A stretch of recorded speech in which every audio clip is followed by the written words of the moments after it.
আজকে এসেছি প্রোগ্রাম করার জন্য। এখানে গ্রিন রুমে ঢোকার আগে এখানটায় মেয়েরা ওদের মতন রয়েছে।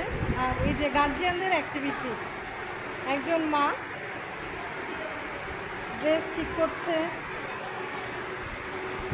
এখানে প্রপস তৈরির কাজ কিছুটা বাকি ছিল, সেটা চলছে। মানে আমাদের হাতে গ্রিন রুমে ঢোকার জন্য 8 ঘন্টা আছে, তার মধ্যে সময় নষ্ট করা যাবে না। এখানে বসেই আমরা কাজ করে চলেছি। প্রপস তৈরির কাজ চলছে একদম দ্রুত লয়ে।